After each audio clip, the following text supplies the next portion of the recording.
इसमें से कौन सी कार ट्रक के नीचे से निकल जाएगी बिना नुकसान लिए? मैक्लेरन 620R,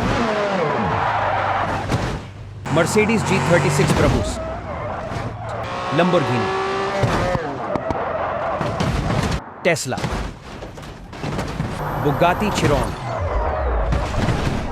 लास्ट वाले को देखने से पहले अगर आप अपने पेरेंट्स से प्यार करते हैं तो इस वीडियो को लाइक और सब्सक्राइब कीजिएगा। टैंक